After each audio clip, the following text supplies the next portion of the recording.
home to our city about us the cases. Mr. Martin, would you like to present? Yes, sir. Thank you, Mr. Chairman. The first of the cases is a conditional use permit request by Valeria Dwyer for property that consists of 0.23 acres located at 114 Mills Lane. It is the request to place a double-wide mobile home on R6 zoning. As you see the zoning pattern map on the screen and in your packet, R6 is the zoning of the secured area along Mills Lane and North Perry Lane. Some of you may remember previous conditional use requests for mobile homes within a few years. This is one of the few neighborhoods where mobile homes are also mixed in with site-built homes. Character area is transitional neighborhood for this pocket of neighborhood back off of Westville Avenue. Aerial imagery, this is from 2007. And you see the rooftops of the different site-built homes and the mobile homes that already existed back in 2007. It also shows the subject property that used to have one or two houses on it at the time. My understanding is those were burned or partially burned but have been demolished. So the subject property is currently a cleared vacant lot.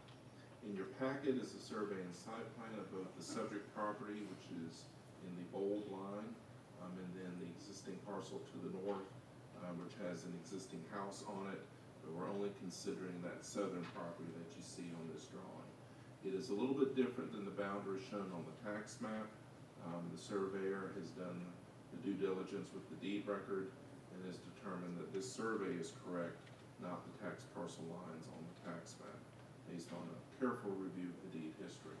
Surveyor also included a site plan to go with the survey to show the proposed mobile home with its dimensions. It's sitting on the lot with perhaps a circular drive in the front and sitting back a good distance from Mills Lane. Also in your packet is a schematic drawing showing the elevation of the front side of the mobile home as well as a floor plan. Staff finds the request consistent with a comprehensive plan and the conditional use review criteria. Those details are there in your packet, and we are recommending approval of this subject to two conditions. The first one is conditional use approval shall be granted for a Class A double-wide manufactured home as defined by the LDR and in general accordance with the submitted site plan and schematic drawings. The home shall be placed at least 30 feet from Mills Lane on a permanent all masonry foundation with brick or brick veneer skirting. And then number two is the expiration date. Conditional use approval shall expire 2 years from the date of approval if no building permit for the manufactured home has been issued by that date. And I've got a little bit ahead of myself because I do have some pictures to show you. Subject property is like this, a vacant lot, pretty good size. This is looking from Mills Lane back into the property. This is the existing house on that parcel to the north. And then across the street is a church building that has been there for many years and what appears to be a vacant lot to its north, which I think also used to have a dwelling. The view down Mills Lane toward Hill Avenue. One thing to note is Mills Lane is a substandard right-of-way. It's only 30 feet wide, narrow pavement to go with that, which is why the recommended condition of a 30-foot setback from Mills Lane. The minimum front yard setback in R6 is only 20 feet. 30 feet is based on a possible scenario that if Mills Lane is widened from 30 to 50 feet, we would acquire 10 feet off of each side, so that kind of pushes the setback 10 more feet back. But as you see on that site plan, they're actually proposing 67 feet back from Mills Lane.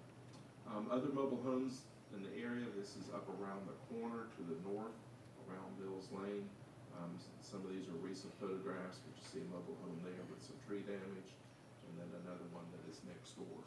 And these are requests that went through several years ago for the exact same request. So with this one, I'll be glad to answer any questions that you may have.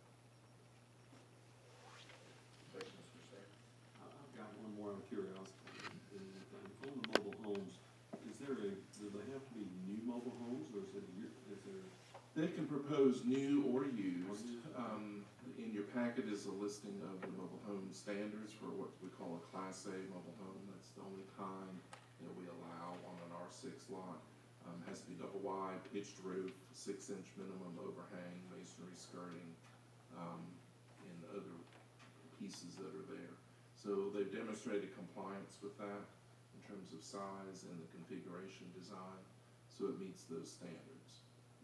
So it don't have to be new, it could be a. They can propose, the only difference if they propose a used one, the city has to pre-inspect it ahead of time. In this case, they're proposing a new one.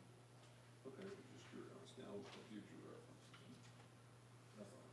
And I have perhaps a unique question to follow up on that. Is there a reason why you're going specifically with a brick veneer skirting? I saw that one of the other samples that you showed didn't have the same requirement. Right. They've always required masonry skirting around it. Some of them, like this one, I think this one was allowed to be brick veneer instead of brick. It's all about appearance and aesthetics. So rather than require just solid masonry with it, veneer seems to work just as well. So I showed you both kinds. There are some others in the neighborhood that also have masonry skirting. Some of the older ones that were approved 25 years ago do not. They have a different kind of skirting that's there. But City Council in its more recent approvals have required this type of skirting. And just to add, right around the corner on Perry Lane, there are several mobile homes. There's, right, and those are a little bit older. The newer ones are here on the north end of Middlesex. All right. Is there anyone here that would like to speak in favor of this request?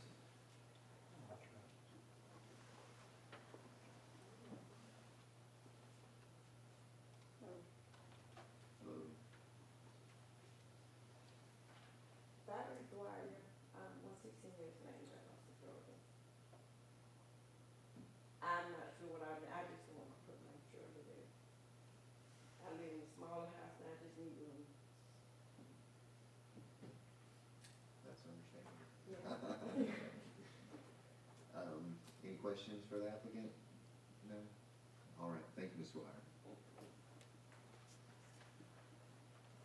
Is there anyone else who would like to speak in favor of this request? Is there anyone that would like to speak against this request? There being none, any further questions for staff? There being none, I will entertain a motion. Mr. Chairman, condition use, CU-2025-07, I think we recommend approval With conditions? with the condition. All right. Second. And we have a second. Mr. Blackwood. And all in favor?